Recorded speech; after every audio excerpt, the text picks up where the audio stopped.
Sbigottimento a Padova, dove due bambini di appena 10 e 11 anni sono stati sorpresi mentre tentavano di intrufolarsi in un appartamento. Decisivo l'intervento del padrone di casa. Erano arrivati in treno da Bologna. Minaccia e da fuoco alla casa dell'ex dipendente, custodia cautelare per un quarantenne veronese accusato di tentato omicidio. La vittima in ospedale con ustioni sul 40% del corpo. Il caso degli investigatori privati ingaggiati dall'ULSS 2 per controllare l'operato di alcuni dipendenti. La regione invia gli ispettori all'azienda sanitaria. A breve la relazione con gli esiti. Un uomo è stato picchiato a colpi di catena davanti alla fiera di Padova, dove è in corso una manifestazione. La polizia è sulle tracce dell'aggressore riuscito a scappare. Momenti di tensione in spiaggia a Bibione, dove un uomo vistosamente alterato ha prima aggredito i bagnini, poi si è scagliato contro la polizia locale. Arrestato, si trova ora in carcere a Pordenone. Grande commozione a Conselve per la morte di Sebastiano Antico, 55 anni. L'uomo è morto dopo essere uscito di strada con il suo sidecar in Val di Zoldo, salvi i 3 cagnolini che erano con lui. Dopo la sperimentazione è ufficialmente attivo in tutto il Veneto il numero unico europeo per le richieste sanitarie non urgenti, il 116-117, previste 18 nuove assunzioni. L'appello dei responsabili dell'Oasi Lipo di Sant'Elena di Silea dopo la morte di una cicogna e 3 civette investite per strada. Si corre troppo forte, andate piano. Ancora roccia che si stacca dal Monte Pelmo. Ieri nel giro di appena un quarto d'ora ancora 2 distacchi, segnale della fragilità delle Dolomiti in queste settimane segnate dal grande caldo. Ben ritrovati con l'edizione del Veneto dei nostri telegiornali. La cronaca in apertura: paura e sbigottimento in zona Palestro a Padova, dove 2 bambini di appena 10 e 11 anni sono stati sorpresi mentre tentavano di intrufolarsi in un appartamento. Decisivo l'intervento di un residente che li ha rincorsi e bloccati in attesa della polizia. Sono da poco passate le 10 di mattina quando una donna, in soggiorno con il compagno, si accorge di un bambino sul balcone di casa. Ha appena scavalcato il parapetto e si dirige verso la porta finestra, lasciata aperta per il caldo. Lo spavento è tale da far accorrere anche il compagno, che vede il bimbo allontanarsi rapidamente e raggiungere un complice in giardino. I 2 fuggono, ma vengono inseguiti per le strade del quartiere e infine bloccati. L'uomo li accompagna verso l'abitazione, dove attende l'arrivo della volante, già allertata dalla compagna. Arrivata la polizia, si scoprirà che sono 2 bimbi di 10 e 11 anni. Accerteremo essere di 10 e 11 anni, i quali, visti scoperti, la finalità dell'intrusione era quella di commettere un furto. Visti scoperti scappano e il marito, richiamato appunto l'attenzione della moglie, li blocca. Arrivano le volanti e quindi svolgiamo subito degli approfondimenti. Ci accorgiamo che si tratta di 2 bambini. Uno aveva uno zaino, nello zaino un cacciavite da 25 cm utilizzato appunto per fare effrazioni di porte e finestre, di ingressi. Portati in questura per i rilievi, vengono identificati. Uno è un cittadino macedone di 10 anni, l'altro un cittadino italiano di 11. I 2 cugini riferiscono di essere partiti da soli da Bologna in treno alle prime ore del mattino. Non essendo imputabili per età e non risultando familiari disponibili a raggiungerli, i minori vengono affidati a una struttura di accoglienza padovana, dopo che gli operatori hanno informato le procure minorili di Bologna e Venezia. Proprio in ragione della loro minore età, della loro assoluta non punibilità, una vicenda quasi di infanzia negata, perché adesso gli approfondimenti, visto che ancora oggi i genitori non si sono fatti vivi qui da noi in questura per quantomeno così riprendersi in carico e cura soprattutto di questi 2 bimbi, e quindi abbiamo attivato con la squadra mobile tutti gli accertamenti anche per valutare dal punto di vista della responsabilità genitoriale provvedimenti a carico di quelli che saranno accertati essere i genitori. Ora i 2 bimbi sono in un contesto protetto, mentre la polizia cerca di rintracciarne i genitori. È chiaro che parliamo di bambini, per cui li abbiamo così collocati in questa struttura protetta e stiamo, ripeto, cercando di rintracciare dei familiari, perché poi c'è anche un discorso, non avendo documenti, non avendo nulla, quindi di esattamente identificarli anche del loro interesse per adottare tutti quei provvedimenti che si renderanno necessari.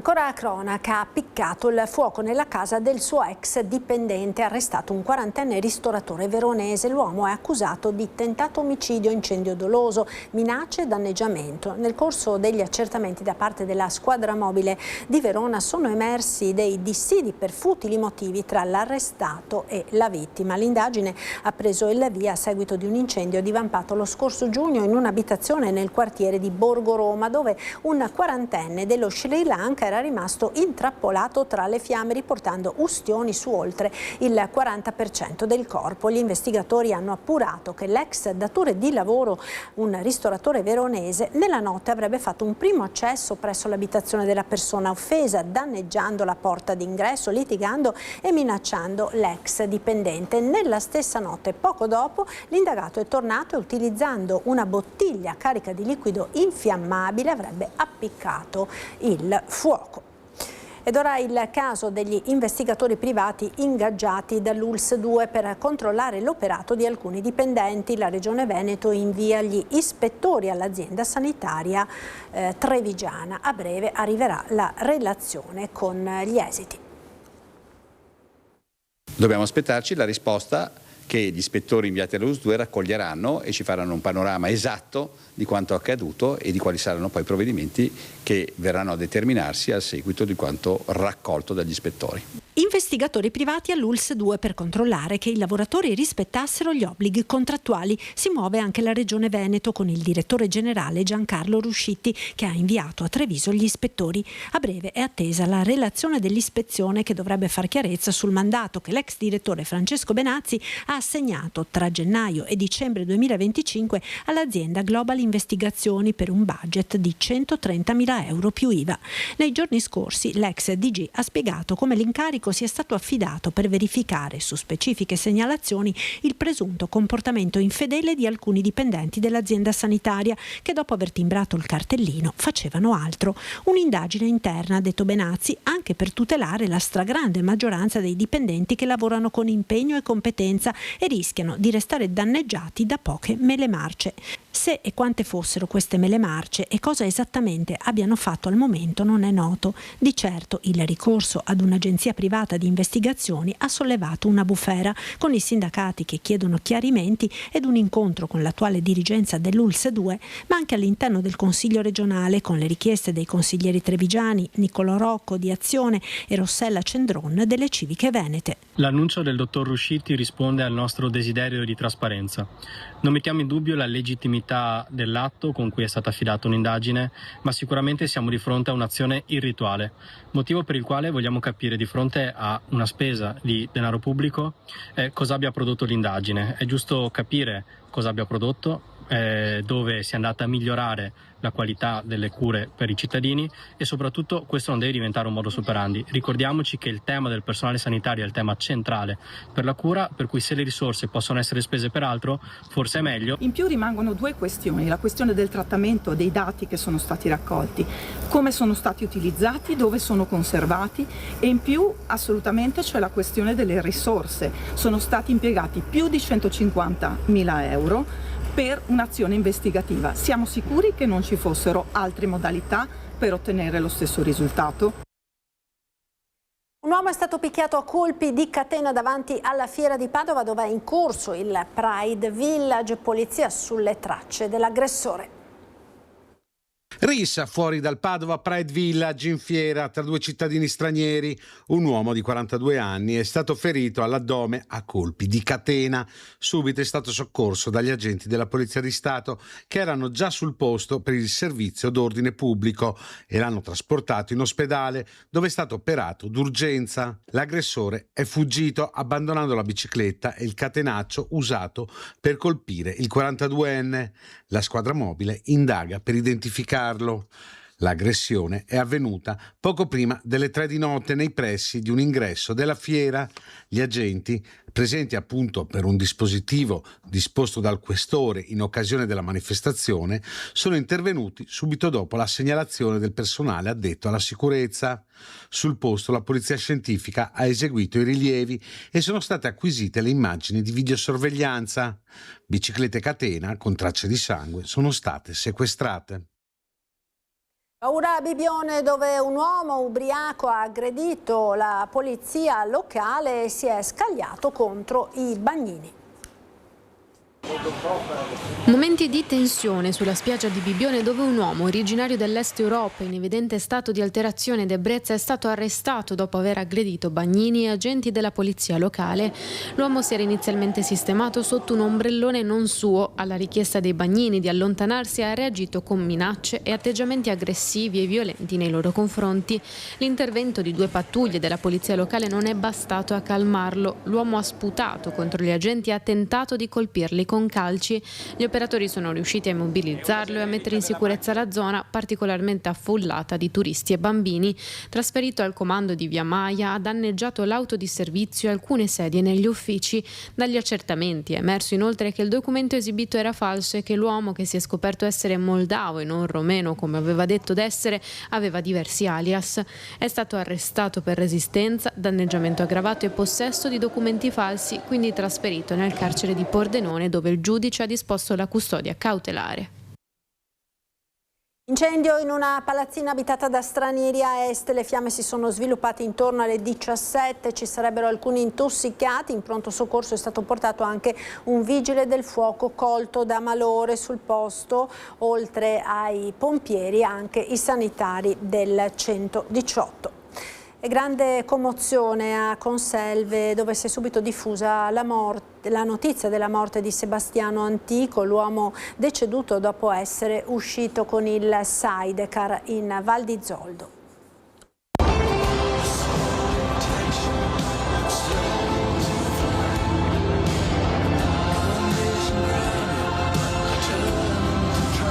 La libertà del viaggio, la montagna, i suoi 3 inseparabili cagnolini al suo fianco nel sidecar. Aveva postato questo video sulla sua pagina social proprio nel pomeriggio di domenica. Sebastiano Antico, 55 anni, originario di Candiana, l'uomo viveva a Conselve, dove la notizia della sua morte si è diffusa velocemente, lasciando un grande vuoto e dolore. Erano le 18 di domenica quando Sebastiano Antico, a bordo del suo sidecar, stava scendendo verso il Longarone lungo la strada provinciale 251 in Val di Zoldo. Davanti a lui l'auto della moglie, titolare di questa tabaccheria nel centro di Conselve. È stata proprio la donna ad accorgersi che il marito non la seguiva più e a ritrovare il mezzo finito contro un muro e fuori strada all'altezza della diga di Pontesei.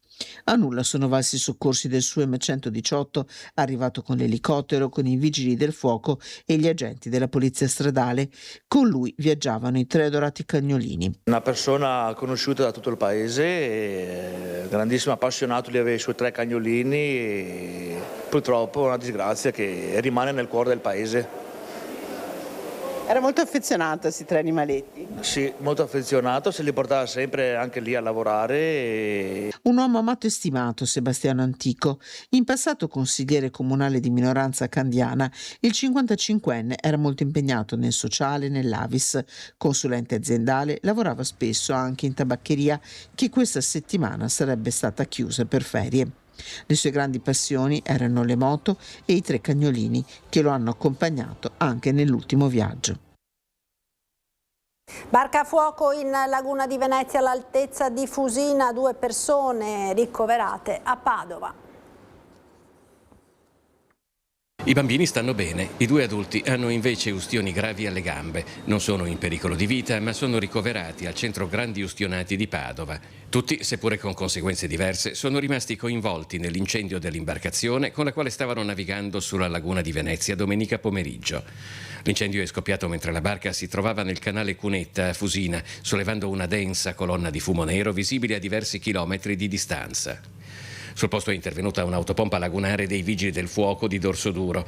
Nel frattempo gli occupanti erano stati soccorsi da un'altra imbarcazione di passaggio. 2 persone a bordo, come detto, sono rimaste ferite e affidate immediatamente alle cure del personale sanitario del suo M118, mentre la squadra dei Vigili del Fuoco provvedeva allo spegnimento dell'incendio e alla messa in sicurezza dell'imbarcazione e dell'area interessata. 2 chili di chetamina nascosti in 2 scatole di cornflakes. 2 giovani padovani sono stati arrestati dalla Guardia di Finanza. Tutto è partito da un controllo di routine presso una società di spedizioni. I finanzieri del gruppo di Padova hanno notato un pacco sospetto contenente, oltre a prodotti dolciari, una scatola di cornflakes. All'apertura la scoperta 4 buste da 500 grammi ciascuna di sostanza in polvere, poi classificata dai laboratori di medicina legale come chetamina ad elevato principio attivo. 2 chili di droga, insomma, che avrebbero permesso di ricavare circa 4.300 dosi. Le Fiamme Gialle hanno atteso il ritiro del pacco direttamente presso il Corriere, dove si sono presentati 2 giovani padovani. Alla vista dei militari, i 2 si sono liberati del plico dandosi alla fuga, prima di essere bloccati e arrestati in flagranza per importazione illecita di sostanze stupefacenti. Uno dei 2 è stato inoltre denunciato per danneggiamento e resistenza aggravata a pubblico ufficiale, per aver danneggiato un'auto di servizio e causato contusioni ai 2 militari. Nella successiva perquisizione domiciliare, a carico di uno degli arrestati, sono stati trovati anche 15 pastiglie di ecstasy, 4,7 grammi di marijuana, 2 bilancini di precisione e materiale per il confezionamento. La Procura della Repubblica di Padova ha convalidato le perquisizioni e gli arresti e ha chiesto la misura cautelare in carcere per entrambi gli indagati. All'udienza di convalida è stata disposta la custodia cautelare in carcere per uno dei 2 giovani, già gravato da precedenti specifici per traffico di stupefacenti. Ed ora è una notizia di cronaca appena giunta in redazione, la leggiamo insieme. C'è stato un incidente sul lavoro, siamo in provincia di Udine. A precipitare dalla copertura di un tetto un operaio residente a Curtarolo. La caduta da un'altezza di circa 4 metri sarebbe stata causata dal cedimento di un pannello sottostante. Nonostante le gravi ferite riportate, l'uomo non sarebbe in pericolo di vita, indagano i carabinieri. Ed andiamo ora a Vicenza, raid vandalici e danneggiamenti notturni al palazzetto del nuoto di Viale Ferrarin. Escalation vandalica ad opera di balordi contro le piscine di via Ferrarin. Il terzo assalto nella struttura nel giro di un mese ed è un crescendo di danni. Una volta forzata una porta di emergenza, sabato notte i delinquenti si sono lanciati nella devastazione dei locali.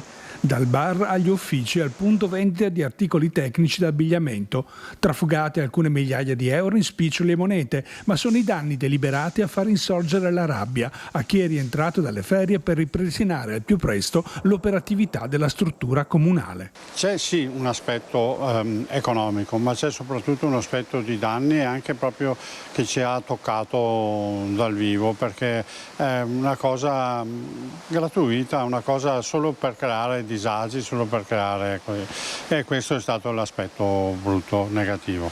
Penso che sia anche amarezza oltre che rabbia, perché vedi tutto quello che noi facciamo per rendere l'impianto agibile e ore di lavoro nell'inventario delle cose, e poi anche proprio una questione personale, nel senso che è un posto di lavoro però è anche casa.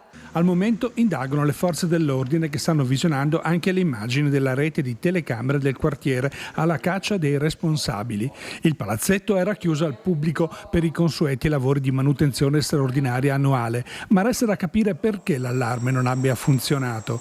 Ad impressionare è il comportamento dei vandali, consapevoli di agire impunemente visto che non è installato un impianto di videosorveglianza interno. Un adeguamento tecnologico che i gestori dell'impianto avevano già richiesto all'amministrazione comunale e che ora tornano a rinnovare. Stiamo parlando di un impianto che è a servizio del pubblico, gestito sì da una società, però che mettiamo a disposizione del pubblico, così che ci fosse questo tipo di accortezza, di aiuto, proprio per aiutarci a che questi episodi non continuino a verificarsi. L'unione fa la forza ed è la cosa che tra virgolette ci rincuora, perché comunque anche se fanno danni, la volontà di riaprire ed essere sempre più forti giorno per giorno è grande. Ognuno dovrebbe fare la sua parte, anche il comune?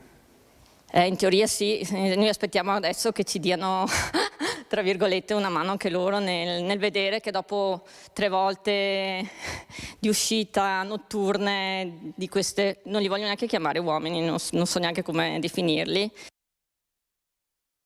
Il caldo intenso di queste ore non si placa e la Protezione Civile del Veneto ha prolungato anche alla giornata di domani l'allerta gialla per disagio fisico da calore su tutto il territorio regionale. Anche domani quindi il tempo sarà stabile, salvo una modesta instabilità pomeridiana in prossimità dei rilievi. Le temperature saranno in generale ancora elevate, di qui l'appello soprattutto a soggetti fragili e lavoratori a fare la massima attenzione. Dopo una sperimentazione durata circa 2 anni, ora il nuovo numero unico per la gestione delle richieste sanitarie non urgenti 116-117 è operativo in tutto il Veneto. Un numero al quale fare riferimento per tutte le problematiche sanitarie e in parte anche sociosanitarie non urgenti. Dopo la sperimentazione iniziata a dicembre 2024 all'Ulsotto Berica e chiusa di fatto a maggio di quest'anno con l'estensione anche nell'Ulsei Euganea, è ora attivo in tutto il Veneto il numero unico europeo 117 per la gestione delle richieste dei cittadini in materia di sanità che non riguardano le emergenze. Nel mese di luglio prese in carico oltre 55.000 telefonate che hanno visto un picco nei weekend e nei giorni festivi. 2 le centrali operative, una all'Ustre Serenissima di Venezia e una all'Ulsotto Berica, che coprono l'intero territorio regionale con 114 operatori attivi, ai quali se ne aggiungeranno dal 1 settembre altri 18 neoassunti e formati. Quanti operatori laici sono impiegati nelle 2 centrali del Veneto? Gli operatori laici, quindi non professionisti sanitari ma assolutamente formati, prima di essere assegnati all'116 e 117 sono circa 140, riuscendo ad indirizzare poi nello specifico sulla casa di comunità piuttosto che al proprio medico di famiglia, piuttosto che alla continuità assistenziale. Il primo bilancio presentato a Palazzo Balbi con l'assessore Gerosa, anche il direttore generale regionale della Sanità e Sociale Giancarlo Ruscitti e dalla direttrice della programmazione sanitaria Romina Cazzaro. Chiunque può chiamare, ovviamente la risposta è calibrata sulla dimensione del paziente utente e del bisogno. La prima possibilità è quella di avere in automatico l'incanalamento nel giusto servizio per bisogni tipo certificati o ripetizione di ricette per il quale il paziente si sia trovato sprovvisto, ma in realtà il core del servizio è nel gestire il bisogno sanitario, dargli un tempo per quanto non sia un bisogno urgente, evidenziare eventuali sottovalutazioni dell'utente e incanalarlo nel percorso dell'urgenza, ma soprattutto gestire tutti quei bisogni che non sono urgenti ma allo stesso tempo la cui risposta deve essere trovata dall'utente nell'arco della giornata. Per dare risposte in tempi sempre più celeri e soluzioni adatte al bisogno dell'utente verranno anche utilizzati sistemi di intelligenza artificiale. Per snellire ulteriormente il processo di risposta ai cittadini, anche chatbot piuttosto che algoritmi di intelligenza artificiale che permettano di prendere in carico un maggior numero di telefonate in tempi più brevi, cercando di ridurre quel tempo di attesa che è mediamente intorno ai 4 minuti. Non è un call center, semplicemente lo smistamento di telefonate, ma il cittadino viene preso in carico. Le telefonate hanno una media tra i 4 e i 5 minuti proprio perché bisogna fare una sorta di anamnesi della richiesta del paziente e poi identificare qual è la miglior risposta al bisogno di salute che il paziente ci ha presentato. A Silea ora appello del responsabile dell'Oasi Lipule Cicogne del Sile per fermare la strage di fauna selvatica sulle strade. Questo è un appello che rivolgiamo a tutti i frequentatori delle strade, andate più piano, e a tutti quelli che gestiscono le strade, fate in modo che gli animali non muoiano lungo le strade. Questo perché da poco una cicogna giovane appena inanellata al centro cicogna della Lipu a Sant'Elena di Silea, dopo 2 mesi di prove di volo e stava cominciando a pensare di migrare verso l'Africa, è stata investita proprio a Sant'Elena. Un appello per fermare una strage a Sant'Elena di Silea, cicogne e non solo. Tassi, civette, scoiattoli, cervi, volpi, picchi, faine, starne, sparvieri e che più ne ha più ne metta, tutti messi sotto dagli automobilisti indisciplinati. Un appello che parte da un post sui social da parte di Paolo Vacilotto, responsabile dell'Oasi della Lipu, Le Cicogne del Sile, un'area riproduttiva e didattica inserita nel parco regionale del Sile, ma a ridosso di una via piuttosto trafficata e dove le persone non rispettano il limite dei 50 km orari. Il problema, continua il responsabile, è poi anche la mancanza di alberature o siepi ai lati delle strade, dove gli animali troverebbero rifugio o dove volerebbero in caso di pericolo. Adesso però i casi stanno diventando troppi e i responsabili dell'Oasi si sono sentiti in dovere di chiamare in causa non solo gli automobilisti, ma anche chi ha il dovere di controllare le strade. Questo è uno dei tanti casi di cui siamo testimoni. Da civette appena uscite dal nido che muoiono, da cervi che vengono investiti in consiglio. Tutto questo si può evitare o comunque ridurre. Quindi invitiamo gli amministratori e le persone di fare il loro meglio. Le Cicogne del Sile saranno aperte anche a Ferragosto, una buona occasione per andare a conoscerle e imparare a rispettarle anche fuori dall'Oasi. Nel bellunese ora, perché continuano i distacchi sulle Dolomiti, ieri pomeriggio 2 nuove frane si sono staccate sul Pelmo. Prima il boato, poi la polvere che si alza dalla parete e si allarga nel cielo e il Pelmo che torna a far sentire la propria voce. Ieri 2 distacchi di roccia a circa 15 minuti l'uno dall'altro hanno interessato il versante compreso tra Passo Staulanza e Forcella Valdarcia. Una sequenza che ha subito fatto scattare i controlli. Soccorso alpino e vigili del fuoco hanno verificato la zona anche con l'elicottero per escludere la presenza di escursionisti coinvolti. Nessun ferito, nessun disperso. Il materiale è precipitato nel Grande Catino alla base della parete senza raggiungere il sentiero, ma il dato che preoccupa è la frequenza. Sul Pelmo, infatti, altri distacchi erano già stati registrati nelle scorse settimane, compresa una serie di crolli sul versante nord-ovest alla fine di luglio. Il precedente, più drammatico, resta quello del 30 agosto 2011, quando proprio sul Monte Pelmo una grande frana travolse e uccise i 2 soccorritori del soccorso alpino bellunese, Alberto Bonafede e Aldo Giustina, impegnati nel recupero di 2 alpinisti infortunati. Dietro questa successione di episodi c'è anche una montagna che sta cambiando. Secondo gli esperti del CAI, alle quote più elevate il progressivo scioglimento del permafrost sta venendo meno a quella sorta di effetto collante che contribuisce a mantenere compatta la roccia. Con temperature dello zero termico che hanno raggiunto quote molto elevate, aumentano dunque le condizioni favorevoli ai distacchi anche sulle pareti meno esposte al sole e c'è un elemento di sicurezza che torna inevitabilmente al centro dell'attenzione. Il sindaco di Borca di Cadore, Luca Olivotto, sta attendendo la relazione tecnica per decidere se interdire o meno l'accesso anche ai sentieri sottostanti alla zona dei crolli più recenti. Il consiglio degli esperti in questa fase è chiaro: evitare le arrampicate sulle pareti più esposte e soprattutto non sostare alla base dei grandi versanti, perché il Pelmo continua a regalare uno spettacolo imponente, ma in questi giorni, prima ancora di ammirarlo, bisogna ricordarsi che è una montagna viva. Ed è tutto per questa edizione, grazie per essere stati con noi. Come sempre, dopo la sigla l'appuntamento è con il nostro meteo. Arrivederci, buon proseguimento su Antenna 3.